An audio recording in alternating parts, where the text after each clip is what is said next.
A Frente Parlamentar Mista pelo Fortalecimento dos Municípios foi lançada aqui, na Câmara dos Deputados.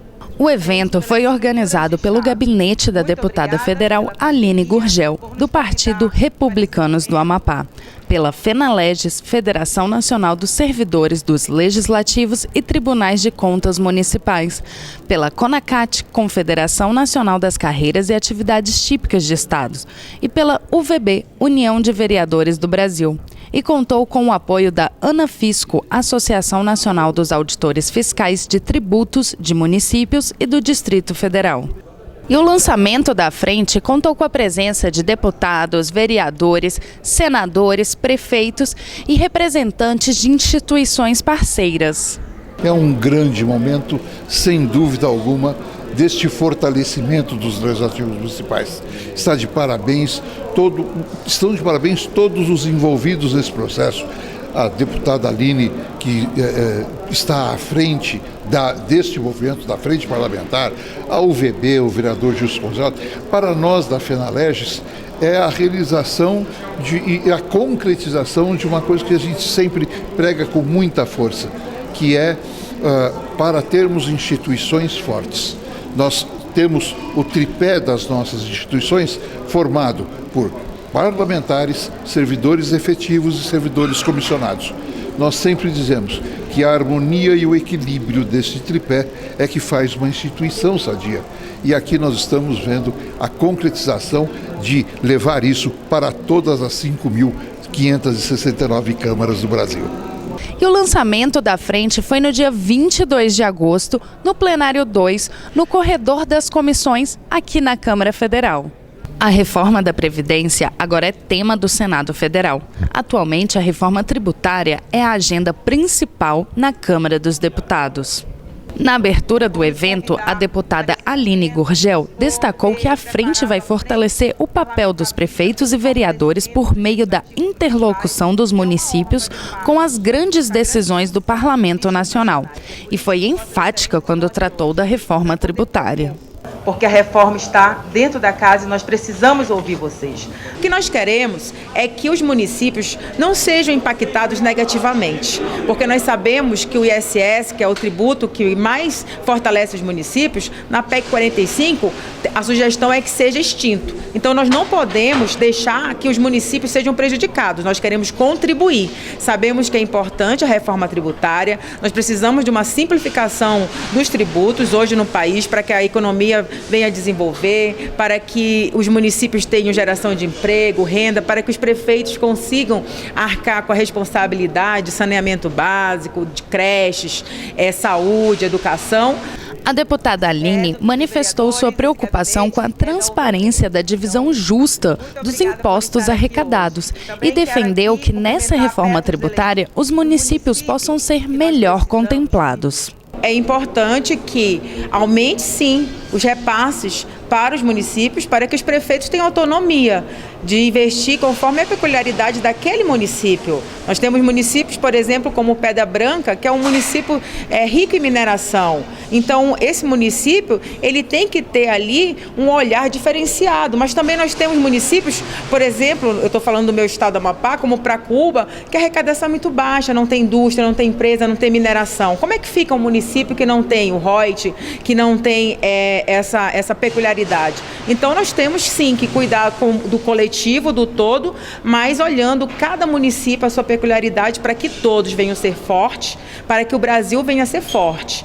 O lançamento da frente contou também com as presenças do presidente da UVB, União dos Vereadores do Brasil, vereador Gilson Gonzalez, do presidente do Sindileges, Sindicato dos Servidores do Poder Legislativo Federal e do Tribunal de Contas da União, Petrus Elesbão, da deputada federal Carmen Zanotto, do representante da Bússola Eleitoral, Luiz Quimaide, do vereador da cidade de Socorro, João Pignoni, e do vereador de Itu, Givaldo da Silva.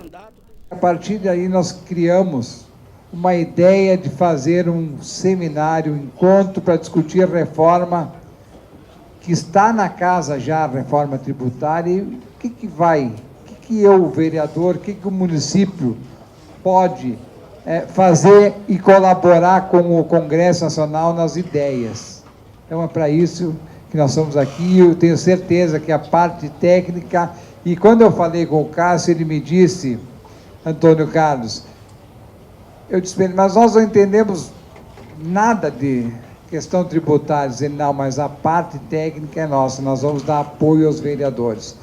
É muito importante que essa frente participe ativamente nesse novo processo de desenvolvimento que o Brasil vai enfrentar doravante.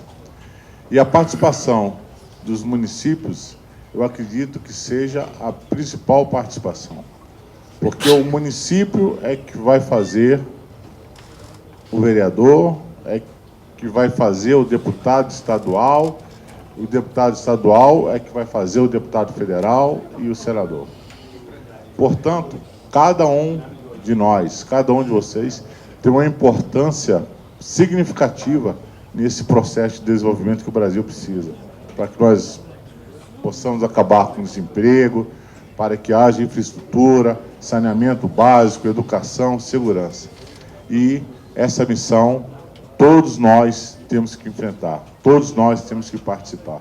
Portanto, pode contar com o Sindilege nessas ações, no que precisar. Nós vamos estar aqui.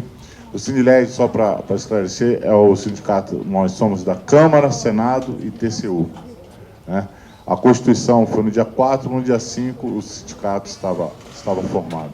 Portanto, senhoras e senhores, a participação de todos nós nesse processo é de extrema importância.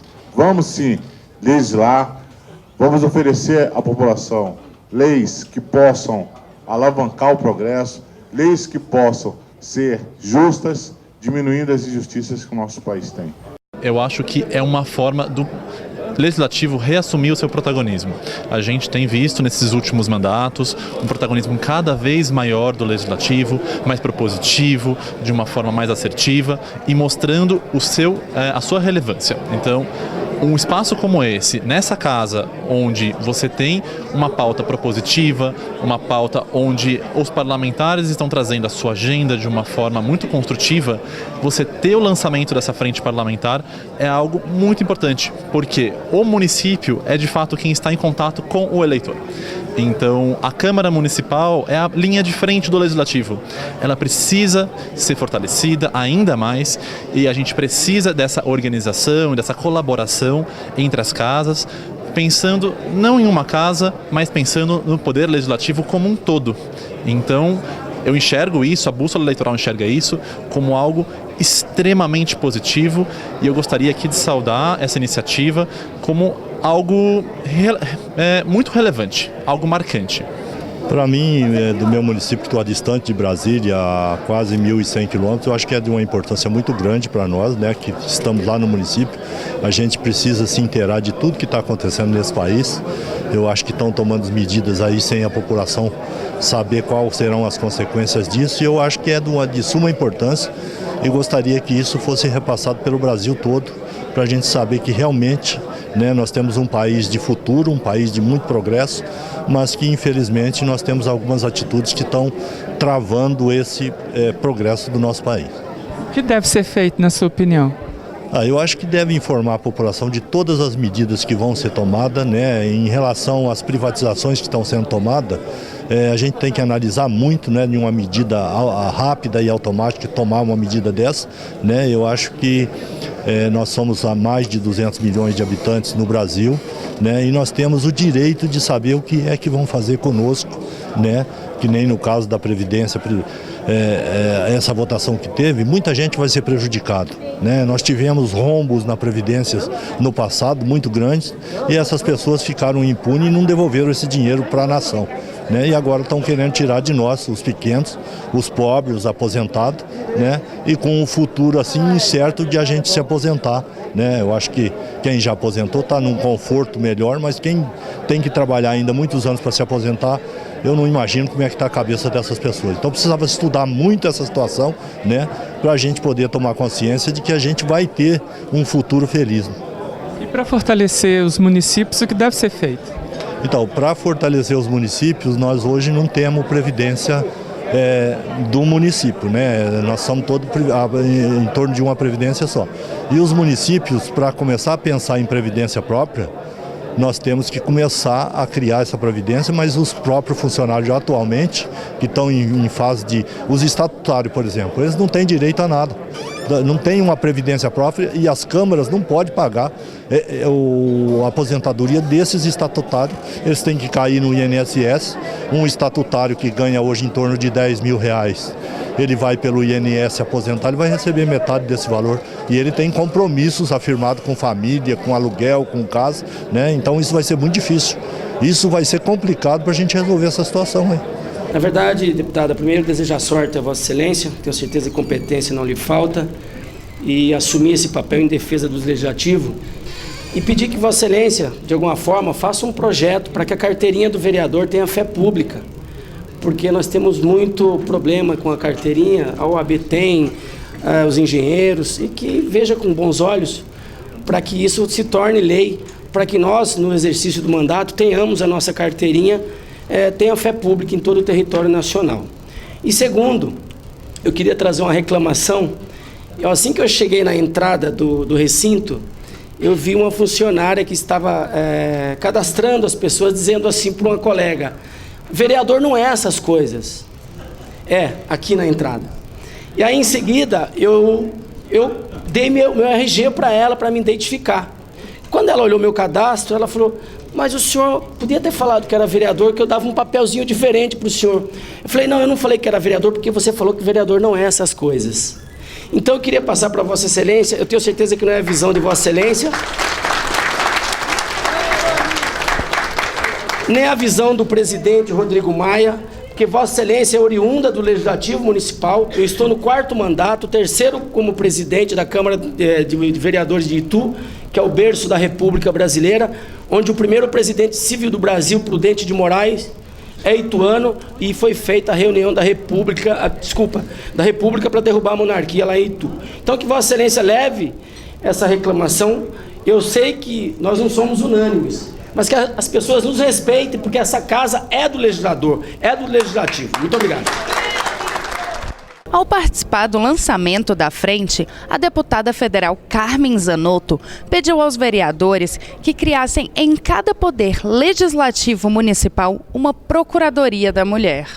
Nós só vamos fortalecer as políticas públicas de proteção às mulheres, em especial vítimas de violência, se nós conseguirmos implantar em cada uma das câmaras de vereadores de cada um dos nossos municípios brasileiros as Procuradorias da Mulher.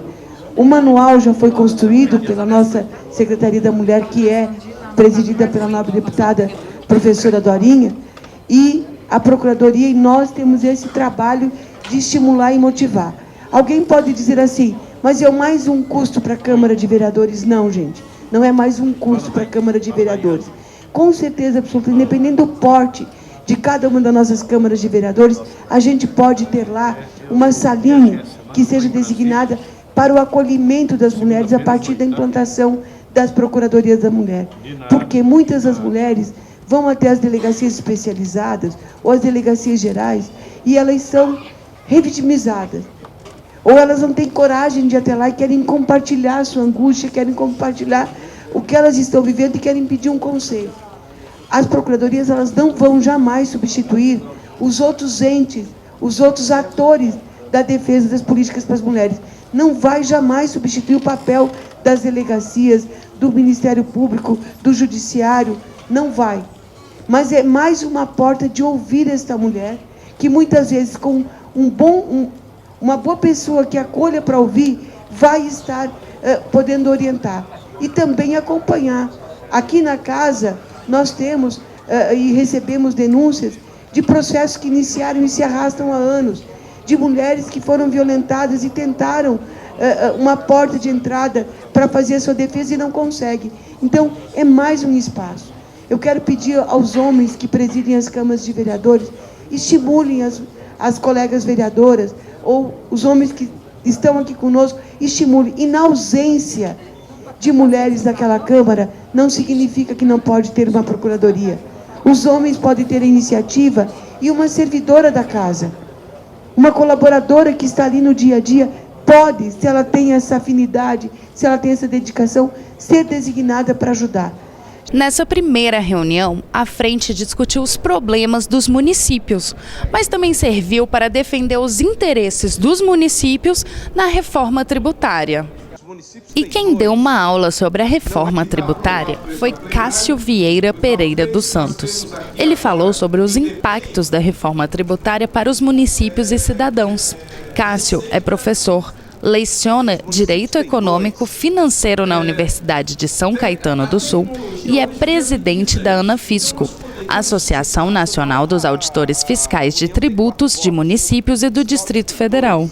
Saiu um diagnóstico de um órgão internacional no qual ele avaliava que de 189 países, o Brasil não era o último colocado naquilo que se referia à complexidade do sistema tributário. Ele era apenas o 184. Então, nós ficávamos à frente de Burundi e à frente de outros países com menor expressão econômica do que aquela que nós temos aqui. Nós somos a nona economia do mundo, estamos agora nos candidatando para ingressar ao OCDE e não há como o Brasil sobreviver a essa nova estrutura se ele não se adaptar em termos de estrutura do sistema tributário nacional. Por que nós precisamos de uma reforma tributária? Hoje está sendo discutido aqui no Congresso Nacional reformas tributárias que estão focadas na tributação do consumo. Vocês sabem que tem tributação sobre o consumo, tributação sobre o patrimônio, tributação sobre a renda, mas a PEC 45, que é hoje que está mais sendo discutida aqui no Congresso Nacional, ela foca a tributação sobre o consumo. Por que nós temos essa necessidade de simplificar a tributação sobre o consumo? Nós temos 5.600 legislações tributárias naquilo que se refere à tributação do serviço. Quando eu falo legislação tributária, não estou falando em alíquotas, porque as alíquotas, cada município em tese pode ter de 2% a 5% de alíquotas. Como a tabela de serviços é extremamente abrangente, nós temos em tese infinitas alíquotas no Brasil. Cada município pode ter 20, 30, 40, 50 alíquotas, quantas ele desejar. Pode ter alíquota de 2,9 para serviços de informática, alíquota de 2,7 para outros serviços e assim sucessivamente. Agora, do ponto de vista do empresário, aquele que tem o fato gerador do ISS no destino, ele tem que se relacionar não com uma administração tributária, mas com 5.600 fiscais, observar 5.600 legislações, infinitas alíquotas com as quais ele vai ter que trabalhar e vai ter que calcular o documento de arrecadação e fazer todos os procedimentos, cadastros em cada um desses municípios. É realmente complexo. Mas a PEC 45, que é hoje que está mais sendo discutida aqui no Congresso Nacional, ela foca a tributação sobre consumo. Por que nós temos essa necessidade de simplificar a tributação sobre consumo? Nós temos 5.600 legislações tributárias naquilo que se refere à tributação do serviço. Quando eu falo legislação tributária, não estou falando em alíquotas, porque as alíquotas, cada município em tese pode ter de 2% a 5% de alíquotas. Como a tabela de serviços é extremamente abrangente, nós temos em tese infinitas alíquotas no Brasil. Cada município pode ter 20, 30, 40, 50 alíquotas, quantas ele desejar. Pode ter alíquota de 2,9 para serviços de informática, alíquota de 2,7 para outros serviços e assim sucessivamente. Agora, do ponto de vista do empresário, aquele que tem o fato gerador do ISS no destino, ele tem que se relacionar não com uma administração tributária, mas com 5.600 fiscais, observar 5.600 legislações, infinitas alíquotas com as quais ele vai ter que trabalhar e vai ter que calcular o documento de arrecadação e fazer todos os procedimentos, cadastros em cada um desses municípios. É realmente complexo. Agora, como se não fosse suficiente, nós temos no âmbito dos estados um outro tributo sobre consumo, que é o ICMS, que talvez seja o tributo mais complexo que o Brasil tem, talvez com certeza, porque nós temos um sistema de créditos e débitos que hoje está com dois problemas, né? Primeiro problema, nós temos créditos fictícios, créditos presumidos, que acaba fazendo com que a arrecadação dos estados despenque com a presunção de que aquele que adquiriu uma mercadoria, ele estaria adquirindo essa mercadoria proveniente de um vendedor que teria pago o ICMS, portanto, ele não teria como... ele teria o direito de compensar na venda. Só que isso não ocorre, muitas vezes não ocorre. Além disso, nós temos o problema da origem, porque no ICMS existe, quando vai de um estado para o outro, uma divisão entre origem e destino, fazendo com que os estados tenham um enorme incentivo para oferecer incentivos fiscais, que faz com que a arrecadação diminua ainda mais, né? Porque, na verdade, o governo estaria abrindo mão de arrecadação de recursos para a saúde, para a educação, para o transporte, para a segurança pública, em troca de uma promessa de maior quantidade de empregos na sua região. Isso daí é danoso, porque justamente por causa do sistema de créditos e débitos, muitas vezes o incentivo dado em um estado acaba sendo pago por outro estado. No âmbito do governo federal, nós temos, não um, mas 3 tributos incidentes sobre consumo, que é o IPI, a PIS, a COFINS, e pretende-se ali haver alguma simplificação, isso daí já está partindo do governo, mas, tendo em vista toda essa complexidade no que se refere à tributação do consumo, existe uma necessidade de simplificar o sistema, senão a gente não vai ter como sobreviver. Então, o que nós temos? Temos a necessidade de ter, nessa modificação, recursos para os entes federados, que devem ser compatíveis com a sua atribuição. Hoje, o município é responsável por educação básica, por saúde, por transporte, por manutenção da limpeza. Será que ele vai ter, nessa nova sistemática, recursos? Será que também vamos favorecer o empreendedorismo, como deve ser, como nós pretendemos? Vamos oferecer também um sistema tributário mais justo, mais equitativo? Porque hoje uma parcela significativa dos impostos que são pagos no Brasil é sobre consumo, ao contrário da maioria dos países desenvolvidos ou em fase de desenvolvimento, em que a tributação é focada onde? É focada na renda ou no patrimônio, para você fomentar o consumo, fomentar a atividade econômica.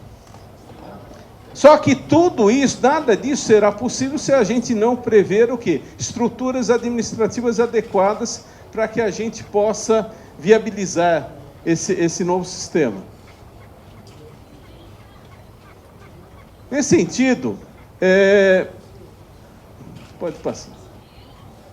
O que eu queria salientar? O que realmente é necessário a fim de que nós tenhamos uma simplificação significativa do nosso sistema? Harmonização de legislações de impostos sobre consumo, unificação de inscrições cadastrais, obrigações acessórias e declarações, notas fiscais eletrônicas também unificadas, procedimentos de arrecadação padronizados. A tecnologia hoje viabiliza isso. Então, nós poderíamos ter um portal nacional de tributação que permitisse ao empresário que fornece bens ou serviços para todo o Brasil, ter ali centralizado, por exemplo, todas as alíquotas de cada um dos entes. O que nós temos? E ali ele faria todas as operações, o cadastro único, uma nota fiscal única, seria possível. E poderia ter até uma guia de arrecadação unificada, com uma distribuição instantânea para todos os órgãos. O sistema tributário mais racional e transparente seria obtido com essas modificações.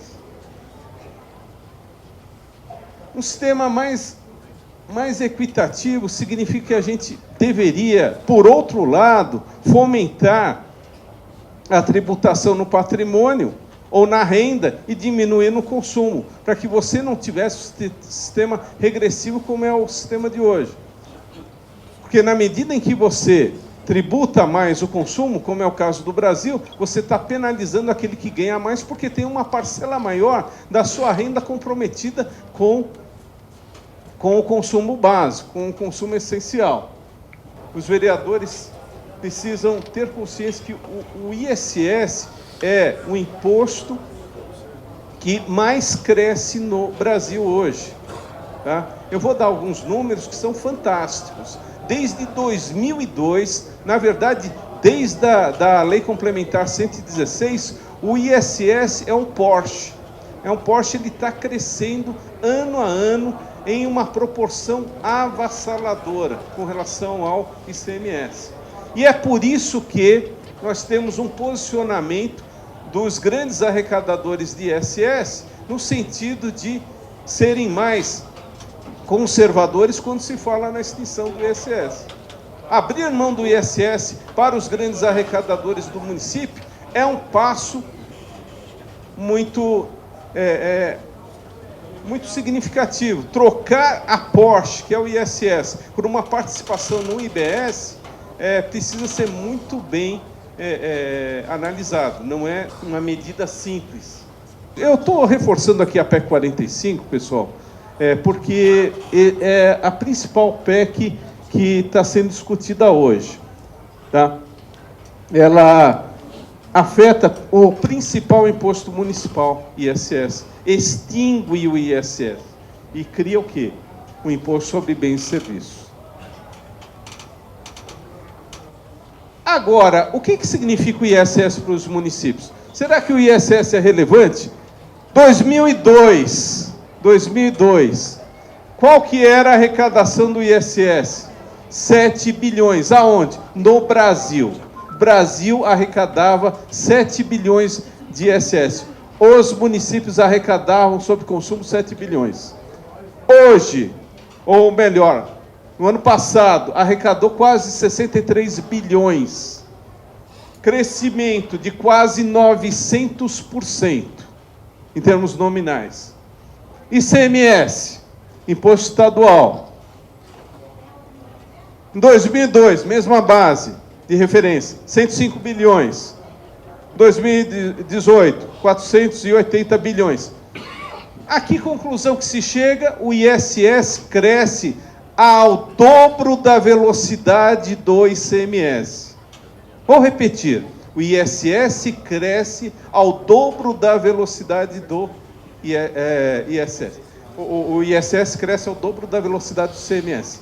A Frente Parlamentar Mista em Defesa dos Municípios foi lançada, mas tem muito trabalho ainda pela frente. A Câmara dos Deputados já está discutindo a reforma tributária, a partir de 3 propostas. A PEC 45, de autoria do deputado federal Baleia Rossi, a PEC 128, de autoria do deputado Luiz Miranda, e a PEC 110, do ex-deputado Luiz Carlos Rauli, que está no Senado Federal. Olha, fique ligado, a proposta de reforma tributária do governo federal ainda não chegou aqui no Congresso Nacional.